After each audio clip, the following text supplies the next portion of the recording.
बच्चों, प्राप्ति भुगतान खाता रिसिप्ट एंड पेमेंट अकाउंट का राठी की बुक से 12वीं कक्षा का हम लोग क्वेश्चन नंबर 31 करने जा रहे हैं और इसी वीडियो में आपको मैं 32 भी समझाऊंगा। और इस बार मैंने ये दोनों क्वेश्चंस करके रखे हुए, आप लोग इस पूरे वीडियोस को अच्छे से देखकर क्वेश्चंस को अपनी कॉपी में ट्राई करेंगे। क्वेश्चन है, 1 जनवरी 2017 को विक्रम वाचनालय का रोकड़ शेष 2300 रुपये है। बनाना तो आपको प्राप्ति भुगतान खाता है, आय व्यय खाता भी बनाना है, लेकिन अभी हम प्राप्ति भुगतान खाता बनाएंगे। 1 जनवरी 2017 को विक्रम वाचनालय का रोकड़ शेष 2300 रुपये है और फिर उसके आने वाले वर्ष के व्यवहार भी आगे दिए हुए हैं। फिलहाल आप जानते हैं कि प्राप्ति भुगतान खाता कैसे बनता है। देखिए, मैंने बना के रखा हुआ है। ऊपर बीचों बीच लिखेंगे विक्रम वाचनालय receipt and payment account as on 31 December 2017, receipts और क्रेडिट में पेमेंट। शुरुआत होती है रोकड़ शेष से, ये आपको दिखा होगा, टू बैलेंस ब्रॉड डाउन 2300 रुपये। ठीक है, अब मैं आपको समझाते जाऊँगा और आप इसे करते चलिएगा। इसके बाद आगे दिया हुआ है, चालू वर्ष का चंदा प्राप्त किया 10,500 और आगामी वर्ष का चंदा प्राप्त किया 660। मैंने आपको बताया था कि चंदा संस्थाओं के लिए प्राप्ति होती है। चालू वर्ष का चंदा प्राप्त किया 10,500, आगामी वर्ष का चंदा प्राप्त किया 660। चंदा प्राप्ति होती है, चाहे उसका संबंध किसी भी वर्ष से हो, वो डेबिट में आएंगे। तो यहाँ आपको दोनों चंदे डेबिट में दिखाने पड़ेंगे, जो कि मैंने दिखाए हैं। देखिए, टू सब्सक्रिप्शंस करंट ईयर, चालू वर्ष का 10,500 और नेक्स्ट ईयर अगले साल का जो आपको मिला है 660। मिला है तो लीजिए, चाहे वो किसी भी वर्ष से संबंधित हो। उसके बाद है आजीवन सदस्यता शुल्क, ये भी आपकी प्राप्ति है। दान प्राप्त हुआ, ये भी आपकी प्राप्ति है। प्रवेश शुल्क प्राप्त हुआ होता है, हुआ क्या, प्रवेश शुल्क प्राप्ति होता है, कई बार बता चुका हूँ। संस्था में प्रवेश करने वाले सदस्य से लिया गया शुल्क संस्था की प्राप्ति है। आजीवन सदस्यता शुल्क, दान, ये तो प्राप्त होता ही है, और प्रवेश शुल्क भी प्राप्त होता है। इस प्रकार ये 3 प्राप्तियाँ हम डेबिट में दिखाएंगे। देखिए, आजीवन सदस्य शुल्क को मेंबरशिप फीस कहते हैं, दान को डोनेशन कहते हैं और एंट्री फीस प्रवेश शुल्क। ये आपकी प्राप्तियाँ है। इतनी प्राप्तियाँ इस क्वेश्चन में आप लोगों को मिल गई होगी। ठीक है, उसके बाद फर्नीचर क्रय किया, यानी आपकी जेब से पैसे जा रहे हैं। आपकी भाषा में समझाया जाए तो इसी प्रकार समझाया जाएगा, ये हमारी संस्था का भुगतान है क्योंकि हमने फर्नीचर खरीदा है। ये क्रेडिट में आएगा, बाय फर्नीचर। विनियोग किया, ये क्रेडिट में आएगा, बाय इन्वेस्टमेंट, क्योंकि हमारे पास से राशि का भुगतान हो रहा है। पुस्तकें खरीदी, ये भी क्रेडिट में आएगा। पत्र पत्रिकाओं पर भी पैसा खर्ची होता है, ये भी क्रेडिट में आएगा। सामान्य व्यय भी क्रेडिट में आएगा। वेतन देना पड़ता है क्लब में काम करने वाले सदस्य, क्लब में काम करने वाले, क्लब में अपना मेहनत करने वाले जो भी वर्कर्स होते हैं उन्हें वेतन देना पड़ता है, इसलिए भी वाई में आएगा। लेखन सामग्री को स्टेशनरी कहते हैं, ये खर्चा है, ये भी क्रेडिट में आएगा।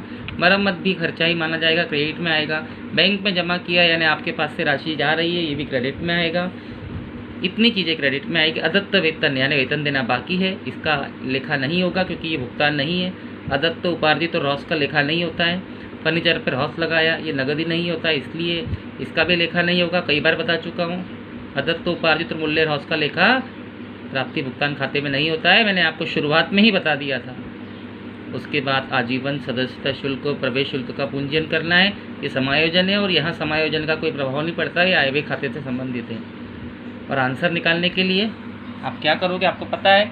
देखिए, इस क्वेश्चन को किस तरीके से किया गया, मैंने आपको क्वेश्चन पढ़ के समझाया था। रोकड़ शेष 2300 रुपये, उसके बाद चंदा प्राप्त हुआ, चालू वर्ष का 10,500, अगले वर्ष का 660। आजीवन सदस्यता शुल्क प्राप्त हुआ 1600, दान प्राप्त हुआ 1100, एंट्री फीस प्राप्त होती है, प्रवेश शुल्क प्राप्त होता है 1000। फर्नीचर खरीदा, भुगतान है। विनियोग किया, भुगतान है। बुक्स खरीदी, भुगतान है। न्यूज़पेपर, मैगजीन, समाचार पत्र खरीदे, भुगतान है। सामान्य व्यय भुगतान है। वेतन दिया, भुगतान है। स्टेशनरी खरीदी, भुगतान है। मरम्मत की, भुगतान है।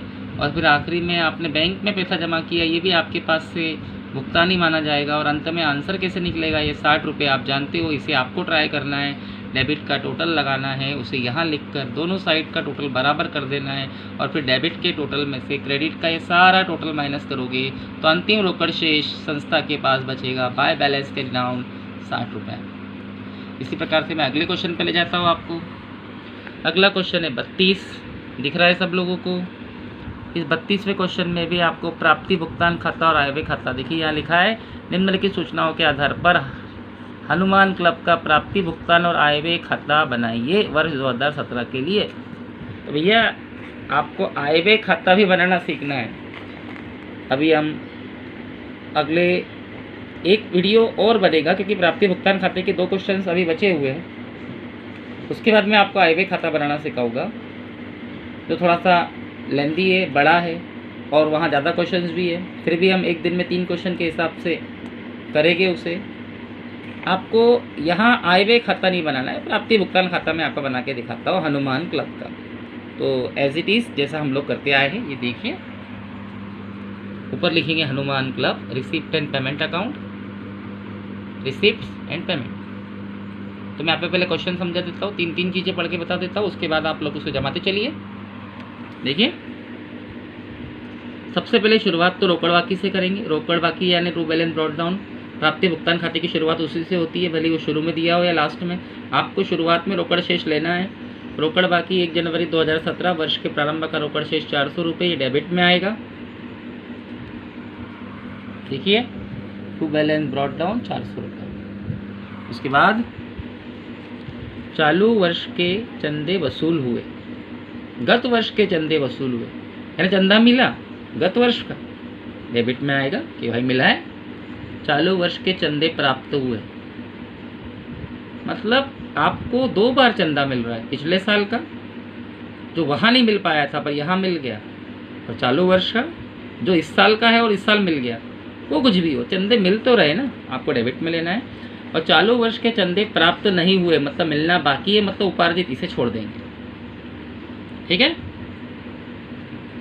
समझ में आया कुछ? जो मिला है जो किसी भी वर्ष से संबंधित हो डेबिट में आएगा, जो नहीं मिला है, नहीं मिला है मतलब मिलना बाकी है, उपार्जित, इसे छोड़ देंगे, उसकी एंट्री नहीं होगी, इसकी प्रविष्टि नहीं होगी। हम कई बार बता चुके हैं, अब हम लास्ट में पहुंच चुके हैं, तो इतना तो आपके समझ में आ जाना चाहिए।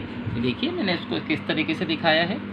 चंदा मिला टू सब्सक्रिप्शन, करंट ईयर चालू वर्ष का 5400, लास्ट ईयर का 600। ठीक है, मैंने थोड़ा क्वेश्चन को खास तरीके से जमाया है आपको समझाने के लिए, आप स्क्रीनशॉट ले सकते हो। ठीक है, पिछले क्वेश्चन का भी स्क्रीनशॉट ले सकते हो।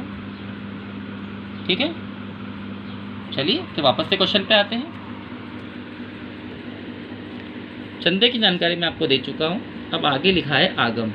आगम का मतलब इंग्लिश में देखिए रिसिप्ट होता है, मतलब अब मैं जो पढ़ने जा रहा हूँ ये आपकी सब प्राप्तियाँ है और ये डेबिट में आएगी। कमरे का किराया मतलब आपने कोई कमरा किराए से दिया था और आपको उसकी प्राप्ति हो रही है, डेबिट में आएगा। टू रूम रेंट, क्रीड़ा शुल्क, आपने कोई स्पोर्ट्स ऑर्गेनाइज करवाया, कोई खेल आयोजित करवाया, उससे आपको पैसा मिला, ये आपकी प्राप्ति है।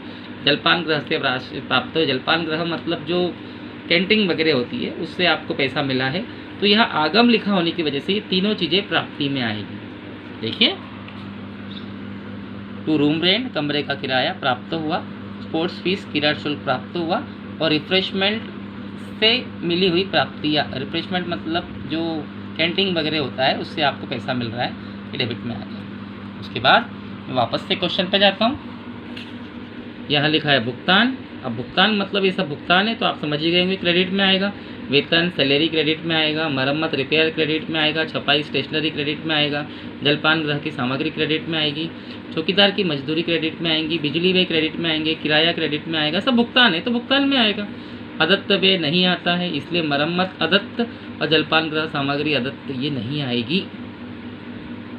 ठीक है, इस पर आप ध्यान दे दें, अदत्त लिखा है इसलिए नहीं आएगी। देखिए बताता हूँ क्या क्या क्रेडिट में लिया। वेतन चुकाया भुगतान है, मरम्मत चुकाई भुगतान है, स्टेशनरी खरीदी भुगतान है, जलपान ग्रह से राशि प्राप्त हुई, मटेरियल ऑफ रिफ्रेशमेंट प्राप्त नहीं हुई, सॉरी भुगतान की गलत बोल दिया मैंने। जलपान ग्रह से प्राप्ति डेबिट में आई और जलपान गृह का भुगतान क्रेडिट में आया। जलपान गृह मतलब कैंटीन वगैरह होता है, वहाँ से हमें प्राप्ति भी होती है और सामान खरीदने में खर्चा भी तो होता है, ठीक है। मजदूरी चुकाई क्रेडिट में आएगा, बिजली बिल चुकाए क्रेडिट में आएगा, किराया चुकाया क्रेडिट में आएगा, बैलेंस चुकाया बैलेंस चुकाया नहीं, बैलेंस निकालना पड़ेगा और आप जानते हो क्रेडिट से निकालोगे, क्रेडिट में डेबिट में से क्रेडिट माइनस करोगे तो 1000 आएगा। अब इसका स्क्रीनशॉट ले सकते हो।